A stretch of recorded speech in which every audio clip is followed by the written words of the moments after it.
pinalabas kayong special order, mas mapapaaga po ba? Hindi, ganun pa rin. In fact, nagpalabas kami ng sulat ngayon, address sa mga miyembro ng Senado na pinapaliwanag lahat ng mga pinapaliwanag ko sa inyo nitong mga nagdaang linggo. We simply reduced it in writing, informing them, among others, of the position taken by the Senate President as part of my job to take proper order of the subject of impeachment in accordance with our rules right now. And number two, a proposed calendar of activities in connection with the impeachment. Proposed, ibig sabihin nun, isa ito sa mga tatalakayin at pagpapasyahan ng Senado kapag kami nag-resume. Hindi ito nakaukit sa bato, hindi ito yung mangyayari na talaga, pero sinasabi ko na rin sa inyo, di ba, in 10 days, pag summons, para magkaroon sila ng ideya na, at nang habang recess ay matimbang na nila kung ano talaga yung gusto nila, at anong magiging pasya ng mas nakararami kaugnay niyan. Pangatlo, minabuti namin na bigyan ng kopya nitong mga bagay na ito, yung sulat sa mga senador, yung calendar of activities, at gayon din yung special order na inisyo ko na ina-assign ang iba't ibang opisina dito sa Senado ng mga magiging papel nila kaugnay ng impeachment kapag nangyari na nga yan. Lahat yan, pinagbigay alam din namin sa Kamara, sa pamamagitan ni Speaker Martin Romualdez at sa nasasakdal kay Vice President Sara Duterte para sa kanilang impormasyon, reference at kaalaman sa interes ng pagiging transparent. Dahil lahat ng nakasaad doon, pinag-usapan na natin at hindi naman bago at hindi sikreto. Kaya alam, minabuti na namin isulat yon at gawing formal para kung may gustong mag-question, may gustong mag-akyat sa korte, ika nga, pwede nilang gawin yan ngayon pa lamang para pag nagsimula ay tuloy-tuloy na talaga. Sir, sorry for soundbite lang. Pwede po kahit summary lang sir ng mga gawain ng mga iba't ibang office sa Senate, like the clerk of court. Hindi ko na maalala yun. Igano mo na lang yung sulat. Hindi ko nga maalala kasi sila lang naman yung gumawa nung kinopy lang nila yung dati.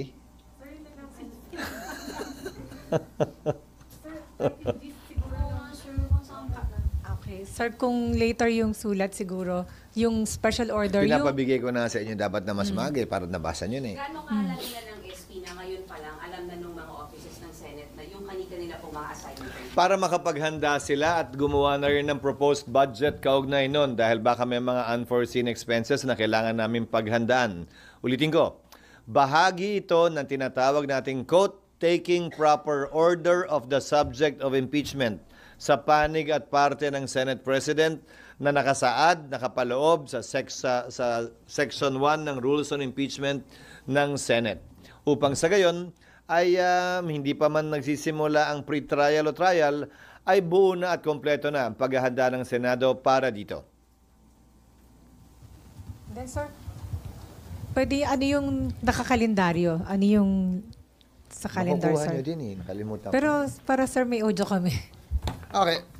Ito rin yung sinasabi ko sa inyo noon pa, but ulitin ko, proposed calendar of activities ito at hindi ito nakaukit sa bato. So, June 2, resumption of session, presentation ng articles of impeachment by the prosecutors. Isang bagay ito na nakasaad sa aming rules at sa rules ng Estados Unidos kung saan kinopya ang rules on impeachment.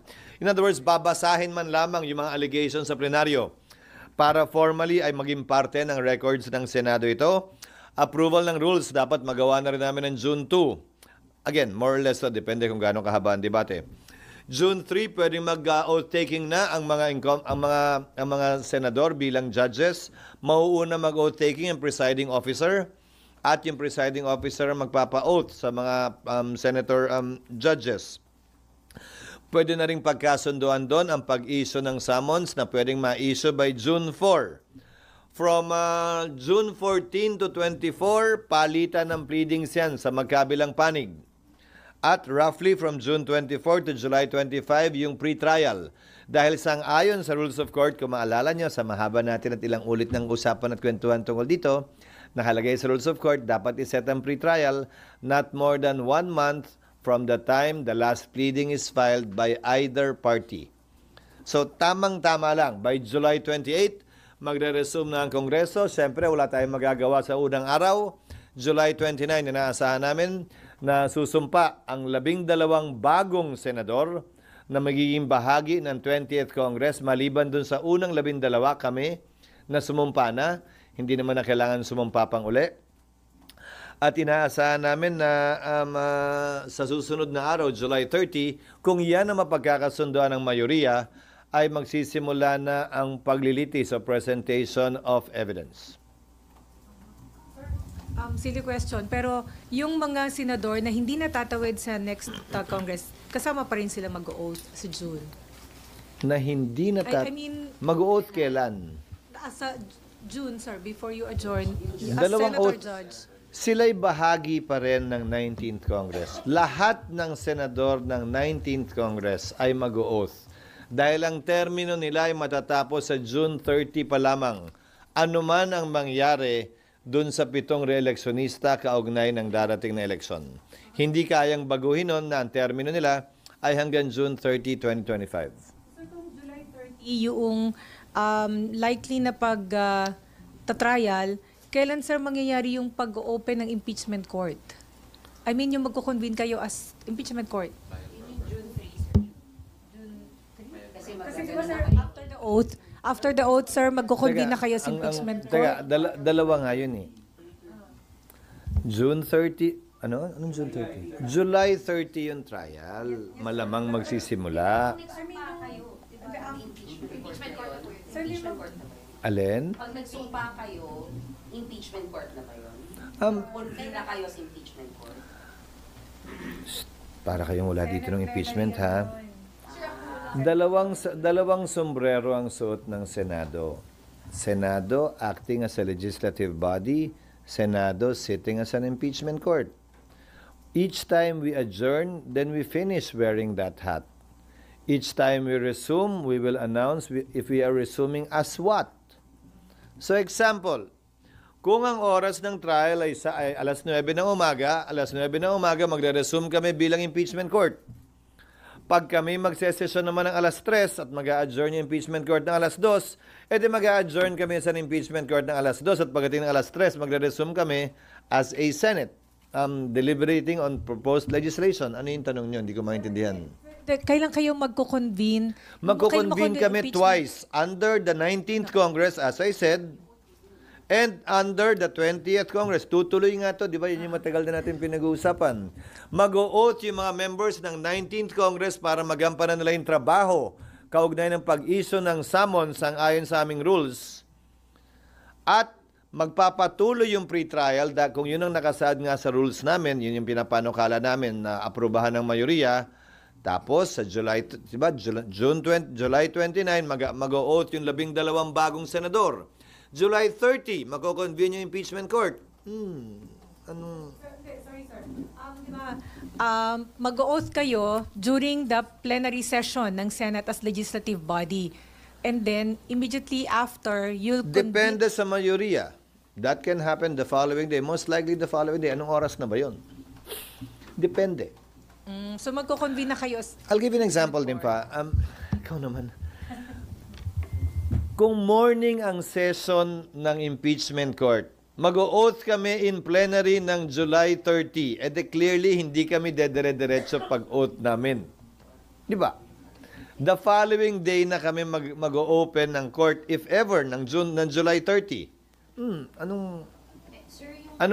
Hindi ko maintindihan yung... Day 1 as impeachment court. So yung after the ba na oath-taking nyo, yun din po ba yung technically pag-convene nyo po as impeachment? Hindi nga eh. Hindi. Kailan yung day 1, sir, na kayo ay impeachment court? Gusto ko nga bigay sa inyo na lang yung papel eh. Nakalagay July 30. Proposed yon ha? This is proposed.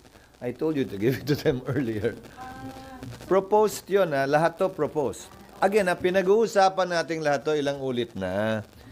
Sinulat lang namin para mas maintindihan. Magko-convene ng Senate pag-resume namin, most likely nga July 3. Sabi ko, di ba? June 3. Wala namang session ng July 3 kayo, no? Pero sir, kasi diba, after oath taking, you'll be issuing summons. The impeachment court is the one that should issue summons, not the plenary. Unless the rules authorize the Senate President to issue it on his own.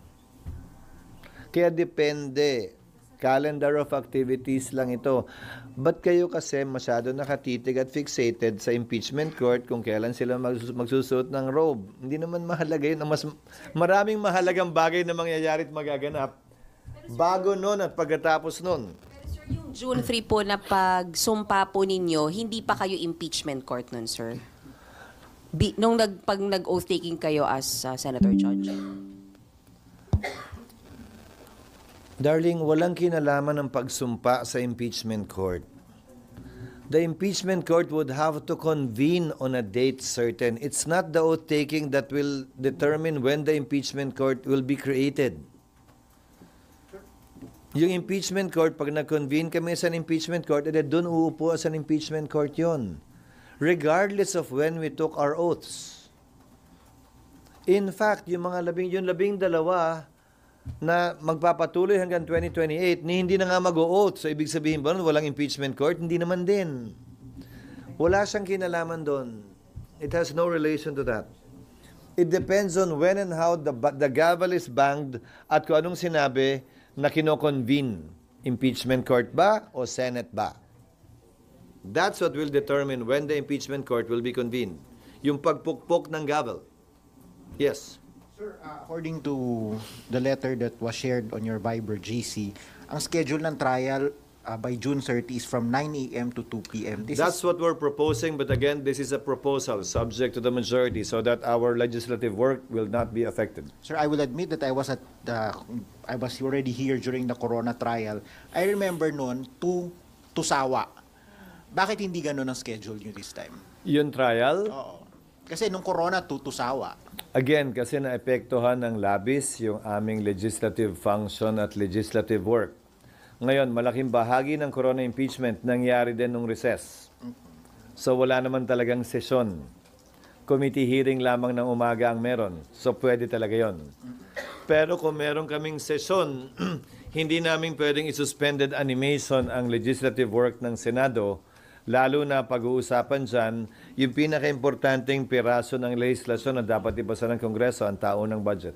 Sir, pero kung 9 a.m. to 2 p.m. at itong i-adopt by your colleagues, kailan ang schedule nyo for committee hearings? Kasi you will all be... We will allow committee hearings to conduct hearing. We will allow committees to conduct hearings during session.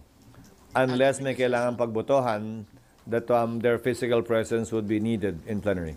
So, it will be like 3 onwards, yung committee hearings? Yes. No, that is the proposal in order to make the most of our time. Kasi kung gagawin namin hapon, edi kailan naman kami magsesesyon? Mas madaling payagan yung mga komiteng mag-hearing habang may sesyon by way of an exemption to our rules. Para sa gayon, magawa namin yung pareho pa rin. Madalas naman, kailangan lamang ang quorum kapag ka nagda-third reading kami sa simula at sa attendance, hindi ba? So pagkatapos nun, pwede na at kaya na. Sir, you mentioned that you also wrote the parties, the prosecution and the defense. Basically, informing them of the letters we sent out and the memo that we sent out to the officials of the Senate. The letter to the parties also has the proposed timetable. Yes. So essentially, As an attachment to the letters to the senators. So essentially, kung ano yung sinare nyo sa amin, can we get a copy of the letters to the parties? Yes. Ang pinabigay ko na kanina pa eh. Sir, yung pong kukuhain natin na private lawyers. Ibigay nyo na nga. Bigyan nyo kayo. Ilang pa kopya meron kayo? Isa lang o tatlo? Kulang yan. Isang kopya lang yan. Sir, Kasi naman. sir, yung legal Tatanda team. ako sa inyo. Yung legal team, sir, meron na pong kausap talaga na makakapartner yung Senado. Wala pa. Yung unang kinausap namin, tamo kaya ayaw kong banggitin sa inyo nung una, tumanggi. Dahil yung kanilang mga commitments prevents them from participating in supposedly highly politically charged cases. So we are still searching. But in the meantime, the Solicitor General will stand and represent us in any litigation before any court, most likely before the Supreme Court. Isa pa lang naman yung sa amin, di ba? Yung mandamus kaugnay ng pag-hearing. Isa pa lang, di ba?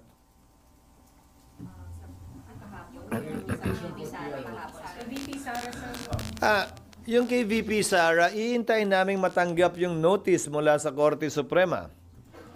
Because as I understand it, I've read the petition. There are no allegations against the Senate in the petition itself.